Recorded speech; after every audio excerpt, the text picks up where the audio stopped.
मंगल ग्रह के दो छोटे चंद्रमा हैं जिनका नाम फोबोस और डिमोस है।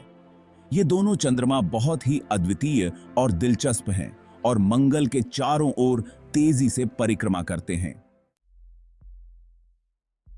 फोबोस मंगल का सबसे बड़ा और सबसे निकटतम चंद्रमा है।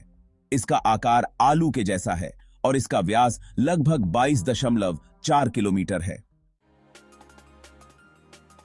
फोबोस मंगल के बहुत करीब परिक्रमा करता है, जिसकी औसत दूरी लगभग 9,378 किलोमीटर है। यह मंगल के चारों ओर एक परिक्रमा केवल 7 घंटे 39 मिनट में पूरी कर लेता है। फोबोस की सतह पर कई गहरे गड्ढे हैं, जिनमें सबसे बड़ा स्टिकनी क्रेटर है, जिसका व्यास लगभग 9 किलोमीटर है। डिमोस मंगल का दूसरा चंद्रमा है और फोबोस से छोटा है। इसका व्यास लगभग 12.4 किलोमीटर है और इसका आकार भी अनियमित है। डिमोस मंगल से अधिक दूर परिक्रमा करता है, जिसकी औसत दूरी लगभग 23,460 किलोमीटर है। यह मंगल के चारों ओर एक परिक्रमा लगभग 30.3 घंटे में पूरी करता है। डिमोस की सतह भी गड्ढों से भरी हुई है, लेकिन यह फोबोस की तुलना में अधिक चिकनी है। इसके प्रमुख गड्ढों में से एक है स्विफ्ट और वॉल्टर क्रेटर। फोबोस धीरे धीरे मंगल के करीब आ रहा है और वैज्ञानिकों का अनुमान है कि आने वाले 30 से 50 मिलियन वर्षों में यह मंगल की सतह से टकरा सकता है या टूटकर मंगल के चारों ओर एक रिंग बना सकता है। डिमोस मंगल से धीरे धीरे दूर होता जा रहा है, लेकिन इसका परिक्रमा पथ अधिक स्थिर है, इसीलिए यह मंगल के साथ अधिक समय तक रह सकता है। फोबोस और डिमोस की उत्पत्ति को लेकर वैज्ञानिकों के बीच मतभेद हैं। कुछ वैज्ञानिक मानते हैं कि ये मंगल ग्रह के गुरुत्वाकर्षण क्षेत्र में कैद हुए क्षुद्र ग्रह हैं, जबकि अन्य का मानना है कि ये मंगल के एक बड़े टक्कर के परिणाम स्वरूप बने हैं। फोबोस और डिमोस का अध्ययन मंगल ग्रह और सौर मंडल के इतिहास को समझने के लिए महत्वपूर्ण है।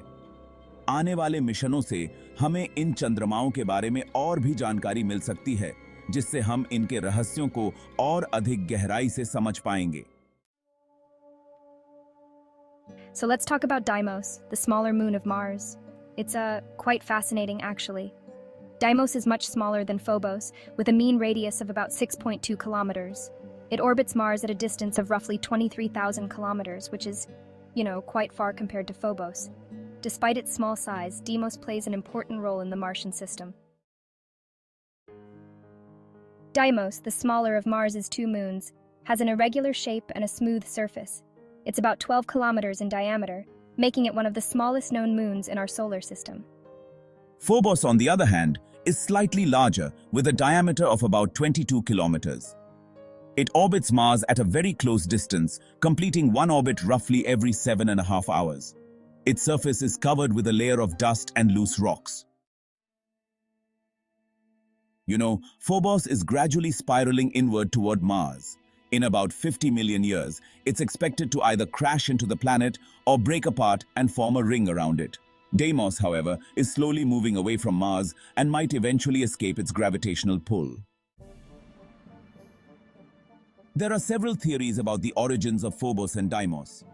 One popular theory suggests that they are captured asteroids from the asteroid belt.